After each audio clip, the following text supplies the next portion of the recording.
Advance point के साथियों अस्सलाम वालेकुम। मौजूद नाज़रीन ग्रामी, इंतहाई अफसोस के साथ कह रहा हूँ कि इसराइल ने शाम पर बड़ा फ़िज़ाई हमला कर दिया है। फ़िज़ाई हमले में इसराइली जंगी तैयारों ने शाम के शहर हल्ब पर मिसाइलों की बछाड़ कर दी। इसराइली फ़िज़ाई हमले के नतीजे में बड़ी तादाद में अफराद के मौका पर दम तोड़ने की इतलात मिली हैं, जबकि दूसरी जानब अफसोसनाक खबर ये है कि बैरूत की बंदरगाह पर होने वाले तारीखी बदतरीन और खौफनाक धमाकों के तकरीबन एक माह गुजरने के बाद गुज़िश्ता रोज़ फिर से बैरूत बंदरगाह पर खौफनाक आग भड़क उठी। क्या बैरूत में उठने वाली आग के पीछे इसराइल का हाथ है? ये क्यों और कैसे भड़की और इस वक्त बैरूती बंदरगाह पर हालात कैसे हैं? इसराइल ने शाम पर फ़िज़ाई हमला क्यों किया? फ़िज़ाई बमबारी में कितने अफराद मारे गए? शाम के शदीद रद्द अमल पर इसराइल ने फ़िज़ाई हमले के हवाले से क्या मौक़िफ़ इख्तियार किया और इस पर आगे चलकर तफसीली बात की जाएगी। मगर फ़लस्तीनी मुसलमानों को खून के आंसू रुला देने वाली खबर ये है कि मुत्तहिदा अरब अमारात के बाद बहरीन ने भी घुटने टेकते हुए इसराइल को तस्लीम करने का बाज़ाब्ता ऐलान कर दिया है, जिस पर फ़लस्तीनी हुकाम ने अपना सख्त रद्द अमल दिया है। इससे कबल कि मैं आप लोगों को इन तमाम सवालात के जवाब दूं कि चैनल पर नए शामिल होने वाले दोस्तों से गुजारिश है, जिन्होंने हमारे चैनल को अभी तक सब्सक्राइब नहीं किया वो हमारे चैनल को सब्सक्राइब कर लें और साथ मौजूद बेल के आइकन को भी दबा दें। तो आइए चलकर मौजू का आगाज करते हैं। मौजूद नाज़रीन ग्रामी, इसराइली मशहूर वेबसाइट जिसकी पोस्ट पर शाये रिपोर्ट के मुताबिक इसराइल की जानब से शाम पर किए जाने वाले हमले की असल हकीकत कुछ यूं है कि इसराइली फ़िज़ाइया के लड़ाका तैयारों ने शामी फौज की तंसीबात के नज़दीक मौजूद अराक की अक्सरियत पसंद जमात हज़बुल्लाह के ठिकानों पर दर्जनों मिसाइल बरसाए, जिनके नतीजे में 7 जंगजू मौका पर ही हलाक हो गए, जबकि दर्जनों जख्मी हैं, जिसके बायस हलाकतों में मजीद इजाफे का खदशा है। शामी फौज की जानब से जारी बयान में कहा गया कि इसराइली तैयारों ने हब के फौजी इलाकों में दर्जनों मिसाइल दागे, जिनमें अक्सर को शामी फ़िज़ाई दिफाई सिस्टम के जरिए अपने हदफ तक पहुंचने से पहले ही फिजा में तबाह कर दिया गया। मगर कुछ मिसाइल शाम के फौजी अड्डे के करीब गिरे, जिनसे भारी जानी नुकसान हुआ। तहम इस हमले में शाम के फौजी अड्डे मुकम्मल तौर पर महफूज रहे। इस तरह शामी फोर्सेज ने इसराइल के हमले को बुरी तरह से नाकाम बना दिया। शामी फोर्सेज ने मीडिया से बात करते हुए ये भी बताया कि गुज़िश्ता 3 माह के दौरान इसराइल ने शाम पर 9 फ़िज़ाई हमले करने की कोशिश की, जबकि दूसरी जानब से यह भी दावा किया गया कि इसराइली फ़िज़ाइया ने हमेशा की तरह इस मर्तबा भी हमले से मुतल्लिक किसी किस्म का भी जवाब देने से इनकार कर दिया है। मगर अंदर की खबरों के मुताबिक इसराइली दिफाई अदारों का कहना है हालिया दिनों में इसराइल ने शाम में ईरान और इराक के खिलाफ अपनी मुहिम तेज करेगा, जबकि अपनी मदद आप के तहत तेहरान ने भी न सिर्फ अपनी मौजूदगी को बढ़ाया है बल्कि इसराइल के खिलाफ सरगर्म भी किया है। हालिया फ़िज़ाई हमला भी इस मंसूबे के तहत किया गया। इसके अलावा एक इंटेलिजेंस राय ने बताया है कि इसराइल ने शाम में इस वक्त हमले जारी रखने पर गौर कर दिया है, जबकि पूरी दुनिया की तवज्जो शाम समेत इस खित्ते में वबाई मर्ज के फैलाव को रोकने पर लगी थी। नाज़रीन ग्रामी, दूसरी तरफ आपको बताते चले कि 6 माह कबल बैरूत बंदरगाह पर रखे गए केमिकल जखीरे में खौफनाक धमाका होने की वजह से आधा शहर तबाह और 200 अफराद लुक़्मे अजल बन गए थे और इन धमाकों को भी इसराइल से जोड़ा जा रहा है। इन हमलों को एटमी हमले से तशबीह दी गई, मगर इसराइल ने मानने से इनकार कर दिया था।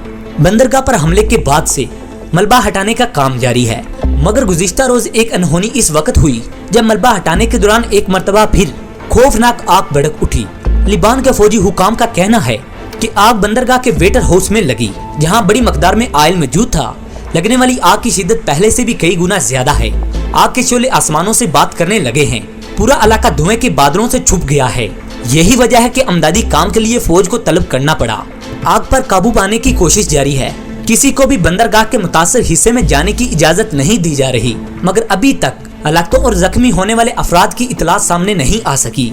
नाज़रीन ग्रामी, दूसरी तरफ मुत्तहिदा अरब अमारात के बाद बहरीन न सिर्फ इसराइल को तस्लीम करने पर रजामंद हो चुका है, बल्कि इसराइल के साथ सफारती ताल्लुकात की बहाली पर भी तैयार है। इस बात का ऐलान अमेरिकी सदर ट्रंप ने अपने ट्विटर में ट्वीट करके कुछ यूं दिया, एक और तारीखी दिन, बड़ा ब्रेक थ्रू। अमेरिका के दोस्त इसराइल और बहरीन अमन मुआहिदा करने को तैयार हो गए हैं। 30 दिनों में दूसरा अरब मुल्क जिसने इसराइल के साथ ताल्लुकात बहाल करने और अमन कायम करने पर रजामंदी जाहिर कर दी है। वाज़ेह रहे कि आज से चंद हफ्ते कबल बहरीन के बादशाह हमाद बिन ईसा बिन सुलेमान आले खलीफा ने माइक पंपियो से मुलाकात के दौरान इसराइल को तस्लीम करने के मुतालबे को मुस्तरद करते हुए कहा था कि बहरीन फ़लस्तीन के मुतालबे के साथ खड़ा है।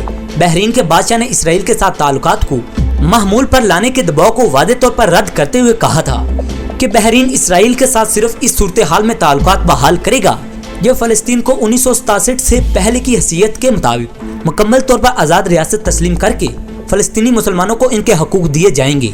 यही वजह है कि अचानक से बहरीन की जानिब से इसराइल को तस्लीम कर लेने पर आलमी दुनिया में तमाम मुस्लिम ममालिक और फलस्तीन भी हैरान परेशान होकर रह गए। बहरीन इसराइल अमन मुआहदे के हवाले से अमेरिका और इसराइल की जानिब से ये बयान जारी किया गया कि बहरीन और इसराइल के मुआहदे से मशरिक़ वस्ता में अमन की राह मजीद हमवार की गई। मगर अफसोस के तमाम अरब ममालिक को कुरान पाक की आयात और हजरत मोहम्मद सल्लल्लाहु अलैहि वसल्लम की बताई गई हदीस भूल गई है, जिनमें यह कहा गया कि यहूद और नसारा तुम्हारे कभी दोस्त नहीं हो सकते, लिहाजा कभी भी यहूदियों को अपना दोस्त समझने की गलती ना करना। मगर जब आंखों पर मुफादात की पट्टी बंधी हो तो कुछ भी दिखाई नहीं देता। बिल्कुल ऐसा ही अरब ममालिक के साथ हो रहा है। सच तो ये है, पैसा, टेक्नोलॉजी और जाती मुफाद की आड़ में यहूदियों को दोस्त बनाया जा रहा है, जो कि आगे चल के आस्तीन का सांप बनकर इन्हें डस, फिर इनके पास वापसी का कोई रास्ता नहीं होगा। प्यारे दोस्तों, सदर ट्रंप ने मुआफिजों को बताया कि अमन मुआहदे के लिए 15 सितंबर को व्हाइट हाउस में एक खुसूसी तकरीब की जाएगी, जिनमें इसराइल और मुत्तहिदा अरब अमारात के अलावा बहरीन भी शरीक होगा देंगे और इस मुआहदे पर वाज़ेह दस्तखत किए जाएंगे। सदर ट्रंप ने मजीद ये भी कहा कि ये बात नाकाबिले फहम है कि ये सब कुछ इतनी जल्दी हो गया। ट्रंप की इस बात पर कोई शक नहीं, ये बात वाकई नाकाबिले फहम है कि किसी ने नहीं सोचा था कि अरब ममालिक मुसलमानों को छोड़कर शैतानी कुत्तों के साथ इतनी जल्दी मिल जाएगा। जबकि इस मौका पर ट्रंप के दहमाद और व्हाइट हाउस के मशीन ने इस मुआहदे की तारीफ करते हुए इसे डोनाल्ड ट्रंप की इंतजामिया की 4 साल मेहनत का नतीजा करार दिया। दूसरी जंग फलस्तीनी रहनुमाओं ने पहले अरब ममालिक फिर बहरीन और इसराइल के दरमियान महमूल के ताल्लुकात पर शदीद तनकीद करते हुए कहा कि इसराइल फलस्तीनी इलाकों में मुसलसल फौजी तंसीबात कर रहा है और अरब ममालिक इसराइल के साथ मुआहदे कर रहे हैं। ये समझ से बालातर है कि चंद दिन पहले इसराइल की मुखालफत करने वाला बहरीन आज इसराइल के साथ जा मिला है, जो नहायत अफसोस की बात है। फलस्तीनियों ने इस मुआहदे को फलस्तीन के साथ गद्दारी करार देते हुए उनकी पीठ में खंजर घोंपने के मुतरादिफ करार दिया है। एक तल्ख हकीकत यह भी है कि तमाम अरब ममालिक ने इसराइल के साथ सौदा कर लिया है, क्योंकि फलस्तीन ने अमन मुआहदे की मज़ाहमत के लिए अरब लीग में करारदाद पेश की। मगर अरब लीग में शामिल तमाम अरब ममालिक ने फलस्तीन की जानिब से जमा करवाई गई इस करारदाद को न सिर्फ खारिज कर दिया गया, बल्कि मुत्तहिदा अरब अमारात, इसराइल और बहरीन के दरमियान होने वाले इस अमन मुआहदे को जायज करार देने की कोशिश भी की। यूं एक मरतबा फिर अरबों की इस्लाम के साथ दुश्मनी खुलकर सामने आ गई। जी तो दोस्तों, आज की इस वीडियो में इतना ही। मज़ीद इन्फॉर्मेटिव वीडियो देखने के लिए हमारे चैनल के साथ जुड़े रहिए। अगली वीडियो तक इजाजत चाहूँगा, तब तक के लिए अल्लाह निगहबान।